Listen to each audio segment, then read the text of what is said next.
बंडलों का अंबार लगा हुआ है। अलमारियां और तिजोरियां नोटों से भरी हुई हैं और ये आज की ही तस्वीर है बॉस। देखिए, वो नोट ऐसे सटा सटा के रखा है कि नोट को सांस लेने में दिक्कत हो रही होगी। वो आपस में कह रहे हैं कि थोड़ा जगह दे भाई, मेरे पास जगह नहीं है। दूसरा कह रहा है मेरे पास कहां जगह है, उधर देख 200 का नोट है। वो कह रहा है इधर देख पीछे 500 का नोट पड़ा है, मैं कहां जाऊंगी। नोट परेशान है भाई, उनको जगह नहीं मिल रही। और ये तस्वीरें ओडिशा से आई हैं, जहां हजारों की सैलरी वाले सरकारी कर्मचारी के घर पर विजिलेंस की टीम ने छापा मारा तो नोटों के इतने बंडल मिले कि उनकी आंखें फटी की फटी रह गई। भाई नोटों से बिस्तर भर गया था। 1.5 करोड़ रुपए तो रेड के वक्त ही फ्लैट में मिल गए। इसके अलावा सोने की ईंटें मिली हैं, सोने के सिक्के मिले, इतना कुछ मिला कि भाई सब हैरान रह गए। हैरान इसलिए क्योंकि जिस सरकारी कर्मचारी के पास से इतने नोट, इतना सोना मिला, उसकी सैलरी 1 लाख रुपया भी नहीं है भाई। वो कोई बड़ा सरकारी बाबू भी नहीं है भाई। मुश्किल से 70 से 80 हजार रुपए की सैलरी होगी महीने की। घर ऐसा कि कोई देखकर नहीं कह सकता कि अंदर इतने करोड़ों रुपए होंगे। आप घर देखिए, ठीक से पोचाड़ा भी नहीं कराया है, पेंट नहीं कराया ढंग से, गुलाबी गुलाबी रंग दिया। लोग कह रहे हैं अंदर गुलाबी नोट होंगे, ये किसी को पता ही नहीं था। अच्छा, गुलाबी वाले तो आजकल आते नहीं, पीले हरे। जिसके घर से काले धन का खजाना मिला वो कौन सी नौकरी करता था, उसकी पूरी कहानी आज आपको बताऊंगा। और ऐसे ही दूसरे काले धन के कुबेरों के कारनामे बताऊंगा जिसे देखकर माथा चकरा जाएगा। लेकिन जो मिला है ना बॉस, एक ट्रेलर देखिए जरा पहले। ओडिशा में एंटी करप्शन ड्राइव के तहत स्टेट विजिलेंस विभाग की टीम ने कोरापुट में जब एक फ्लैट पर रेड डाली तो उनकी आंखें फटी की फटी रही। देखिए कैसे एक के ऊपर एक नोटों की गड्डियां रखी हुई हैं। नोटों की गड्डियों का अंबार लगा पड़ा है, जिनमें पुराने नोटों की भी गड्डियां हैं और नए करारे नोटों की भी गड्डियां हैं। कई गड्डियों पर तो बैंक की स्टैंप तक लगी हुई है भाई। 500-500 के नोटों के साथ 100-100 और 200-200 के नोटों की भी गड्डियां मिली। और अभी तो रुकिए, अभी तो आपको सिर्फ कैश दिखाया है। गोल्ड और ज्वेलरी देखेंगे तो और हैरान रह जाएंगे। विजिलेंस टीम को रेड के दौरान सोने के बिस्किट मिले। वो देखिए उधर, जैसे फिल्म में नहीं आता था वो सोने के बिस्किट लेके। 10-10 ग्राम के सोने के सिक्के मिले, सोने के कंगन भी मिले। ये देखकर आज आपको सोना नहीं आएगा ढंग से, मतलब नींद नहीं आएगी ढंग से, सो नहीं पाइएगा। लेकिन इतना सोना दिख रहा है हमें, वहां बैग में भर के। यहां आदमी देखिए, अधिकारी जिधर खोल रहा है उधर नोट लेके आ रहा है। पूरे फ्लैट में विजिलेंस विभाग की टीम जहां हाथ डालती थी वहां से नोट निकल आता था। जिस भी अलमारी को खोल रहे थे काले धन का खजाना निकल रहा था। कहीं से कैश निकल रहा है, कहीं काली कमाई से बनी प्रॉपर्टी के कागजात निकल रहे हैं, कहीं से गोल्ड निकल रहा है।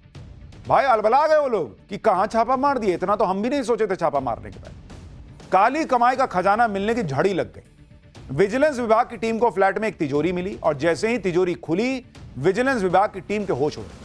पूरी तिजोरी नोटों की गड्डियों से ठसाठस भरी हुई थी।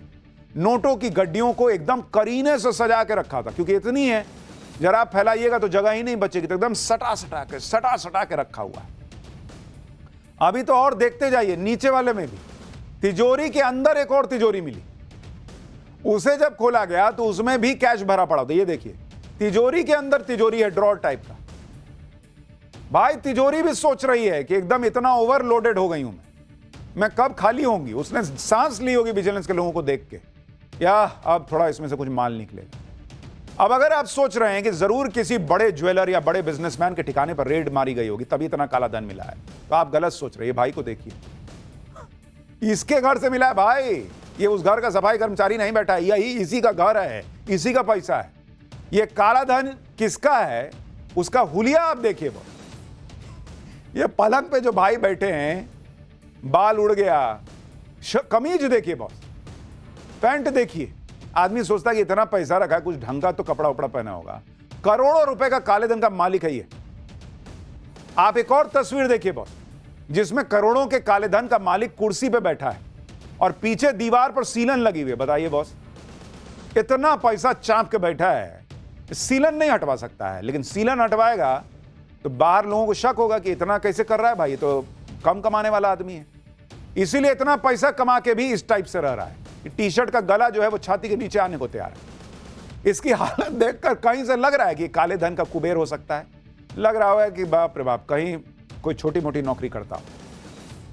वैसे बात सही भी है, ये नौकरी ही करता है और सरकारी नौकरी करता है।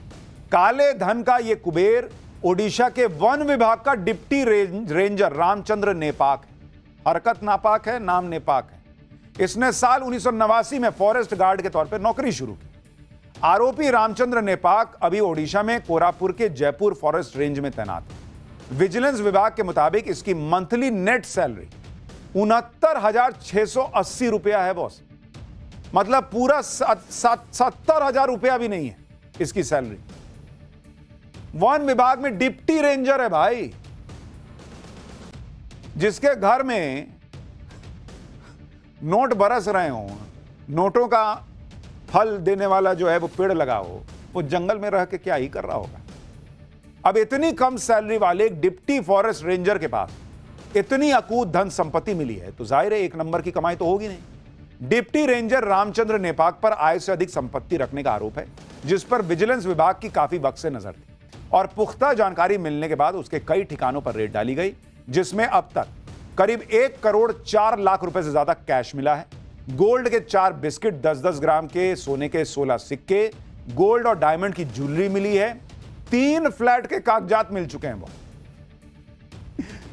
3 फ्लैट के कागजात। यहां लोग एक घर नहीं खरीद पाते, वन विभाग में डिप्टी रेंजर 3 फ्लैट, इतना कैश, सोना।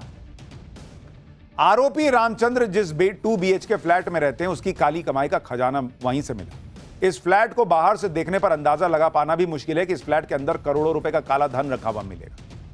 देख रहे हैं आप, अब मेन गेट जो फ्लैट वाला था वो दिखाइए जरा, एकदम छोटा सा है, कोई सोच ही नहीं सकता कि अंदर इस तरह का जो है इतना इतना नोट मिलेगा। विजिलेंस विभाग ने काले धन का कुबेर बने डिप्टी फॉरेस्ट रेंजर को गिरफ्तार कर लिया है, लेकिन ये इकलौता नहीं है जिसके पास से करोड़ों का काला धन बरामद हुआ है। क्योंकि आप देखिए कि अभी 30 मई को ही ओडिशा की राजधानी भुवनेश्वर में राज्य सरकार के चीफ इंजीनियर बैकुंठनाथ सारंगी के घर से 2.5 करोड़ रुपए से ज्यादा का कैश मिला था, जिसे गिनने के लिए मशीन मंगवानी पड़ी थी भाई।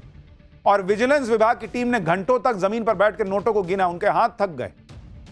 और बगल वाला कहता कि थोड़ा मेरा हाथ दबाओ यार, फिर दूसरे का दबा, फिर कहा कि एक काम करो मशीन मंगा लो, इतना अपने हाथ से नहीं।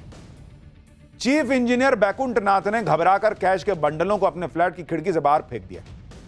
आस पड़ोस के लोग भी कहे होंगे कि पहले फेंके होते भाई तो हमको मिलता, हमको भी कुछ फायदा होता। तो विजिलेंस वाले सब उठा के ले गए, लेकिन विजिलेंस वाले भी वहीं फ्लैट के नीचे खड़े थे, उनको पता था ही फेंकेगा पीछे, अभी रुको पकड़ते हैं। उन्होंने वीडियो भी बना लिया, कैश भी उठा लिया। इंजीनियर ने जो कैश नीचे फेंका था उसे भी विजिलेंस की टीम ने रिकवर कर लिया। ये वही 500-500 के नोटों के बंडल हैं जो इंजीनियर ने खिड़की से नीचे फेंके थे। खिड़की से फेंके गए नोट नीचे एक टीन शेड पर गिरे थे, जिसे अधिकारियों ने बरामद कर लिया। आरोप यह है कि सब करप्शन का पैसा है, जिसमें सरकारी सिस्टम में ऊपर से नीचे तक सबकी जेबें भरी गई। अभी जून में ही ओडिशा में ही एक सब कलेक्टर को 10 लाख रुपए रिश्वत लेते रंगे हाथ गिरफ्तार किया गया। IAS अधिकारी धीमान चकमा के घर पर रेड डाली गई तो वहां कितना कैश मिला, आप तस्वीरें देखिए। जब नोटों की गड्डियों को एक के ऊपर एक रखा गया तो पूरा डबल बेड भर गया। 500 के नोटों की गड्डियां, 200 के नोटों की गड्डियां, 100 के नोटों की गड्डियां बेड पर चादर की तरफ बिछ गई। यह सारा कैश सब कलेक्टर साहब के सरकारी आवास से बरामद हुआ। आप देखिए कि देश के सरकारी सिस्टम में भ्रष्टाचार का लेवल क्या है। पिछले साल दिसंबर में मध्य प्रदेश के परिवहन विभाग के एक पूर्व कांस्टेबल सौरभ शर्मा के पास से 100 करोड़ रुपए का काला धन पकड़ा गया, जिसमें 10 लाख रुपए कैश मिला था। साथ में आरोपी की कार से 52 किलो सोने के बिस्किट मिले थे। इतना ही नहीं, मध्य प्रदेश के आरोपी के ठिकाने से 2 क्विंटल यानी 200 किलो चांदी की ईंटें मिली थी। 200 किलो चांदी की ईंटें बॉस, सुन रहे हैं आप, क्या ही चल रहा है। और उसने अपने दफ्तर की जमीन के नीचे इनको गाड़ के रखा हुआ, जिन्हें खोद के निकाल लिया। मध्य प्रदेश में तो एक मंत्री के निजी सचिव के नौकर के घर से काले धन का खजाना बरामद हो चुका है। यह वीडियो आप देखिए, नोटों का ढेर लगा हुआ है, पूरे कमरे में नोट भरे पड़े हैं। ये नोट झारखंड के ग्रामीण विकास मंत्री आलमगीर आलम के PS के नौकर के घर से मिले थे। जब मई 2024 में यहां रेड मारी गई तो खुद ED के अफसर इतने नोट देखकर हैरान रह गए। 3 साल पहले झारखंड के कांग्रेस सांसद के घर से भी बड़ी संख्या में कैश मिला था। ये तस्वीरें झारखंड में कांग्रेस सांसद धीरज साहू के घर से जब कैश मिलने की तस्वीरें आई थी तो हर कोई देखकर हैरान रह गया कि भाई अलमारी में कैसे ठूस ठूस के नोट भरा हुआ है। दूसरे तमाम केस जो हैं वो भी आपने देख लिए, लेकिन सबसे बड़ा सवाल यह है कि भाई आप सरकारी नौकरी में लाख रुपए की भी सैलरी नहीं है और इतना इतना नोट मिल जाता है, और ओडिशा में एक के बाद एक इस तरह के केसेस आ रहे हैं। आम आदमी जो मेहनत से कमाता है वो देख के हैरान है कि क्या ही हो रहा है। पाठशाला में अब अगली क्लास, इसमें भी आपको बताता हूं जो हो रहा है वो हैरान ही करेगा, क्योंकि पीएम मोदी का तगड़ा एक्शन शुरू हो गया है। पाकिस्तान के हिंदुओं को अब यहां बसा रहे हैं और देश से अवैध घुसपैठियों को गजब भगा रहे हैं। मोदी एंड टीम का ऐसा काम, अवैध घुसपैठिए खुद सामान समेटकर भारत से भागने लगे हैं क्या? प्रधानमंत्री नरेंद्र मोदी इस वक्त चुपचाप ऐसा तगड़ा एक्शन ले रहे हैं जिससे अंदर ही अंदर हड़कंप मचा हुआ है। एक तरफ तो अवैध घुसपैठियों को चुन चुनकर गजब तरीके से भगाया जा रहा है, दूसरी तरफ पाकिस्तान और बांग्लादेश में अत्याचारों से प्रताड़ित होकर जो हिंदू भाई आए उन्हें भारत में बसाया जा रहा है। और इसके लिए यूपी से लेकर गुजरात तक और असम से लेकर गुरुग्राम तक जबरदस्त एक्शन हो रहा है। एक तरफ ऑपरेशन सिंदूर के बाद से 2000 से ज्यादा अवैध बांग्लादेशी और रोहिंग्या घुसपैठियों को डिपोर्ट किया जा चुका है। दूसरी तरफ सीए यानी नागरिकता संशोधन एक्ट के तहत हजारों शरणार्थियों को भारत की नागरिकता दी जा चुकी है। और यूपी में 2000 से ज्यादा हिंदू शरणार्थियों को जमीन पर मालिकाना हक देने का प्लान बन चुका है।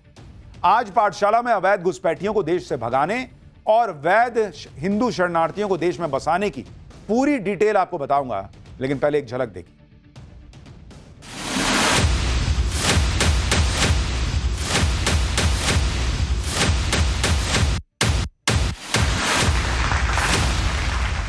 जमालपुर से है, बांग्लादेश में आया था। बहुत अच्छा है, हम लोग इंडिया का नागरिक हो गए, हम लोग अच्छा लग रहा है। बहुत अच्छा लग रहा है, गर्व महसूस हो रहा है। जो घुसपैठ करके आया है, न्याय संबद्ध कार्रवाई होती रहेगी।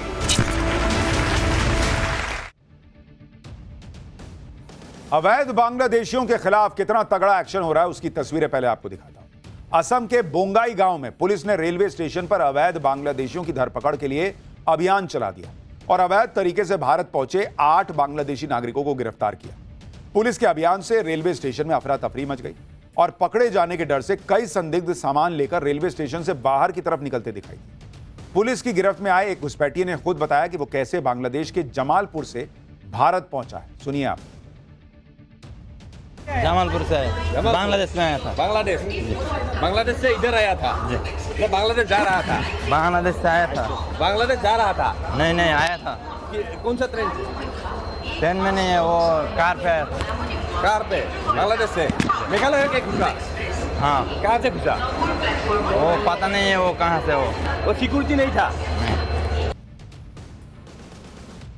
असम के मुख्यमंत्री हेमंत बिस्वा शर्मा कई बार साफ कर चुके हैं कि उन्होंने असम की जमीन का एक इंच हिस्सा अवैध बांग्लादेशियों से खाली कराने का संकल्प ले रखा है। उन्होंने असम में बढ़ती घुसपैठ को राज्य की डेमोग्राफी में आए बदलाव की बड़ी वजह बताया और असम में अवैध बांग्लादेशी घुसपैठियों के खिलाफ हेमंता सरकार के ताबड़तोड़ एक्शन का असर भी दिख रहा है। सोशल मीडिया पर असम की एक तस्वीर वायरल हो रही है जिसमें सामान से लदे ट्रकों की 2 किलोमीटर से ज्यादा लंबी लाइन दिखती है। दावा यह किया जा रहा है इस वायरल वीडियो को लेकर कि यह अवैध बांग्लादेशियों का सामान है जो हेमंता सरकार के एक्शन से घबराकर खुद ही भाग रहे हैं। असम ही नहीं, देश के दूसरे राज्यों में भी अवैध बांग्लादेशी और रोहिंग्याओं के खिलाफ अभियान चलाया जा रहा है। अब तस्वीरें दिल्ली के पास हरियाणा के गुरुग्राम की हैं, जहां 15 अगस्त से पहले सुरक्षा को देखते हुए संदिग्ध बांग्लादेशियों की पहचान के लिए स्पेशल ड्राइव चलाई जा रही है। इस दौरान पहचान के फर्जी दस्तावेज मिलने पर संदिग्धों को जांच पूरी होने तक डिटेंशन सेंटर भेजा जा रहा है, जिसके लिए गुरुग्राम में 4 डिटेंशन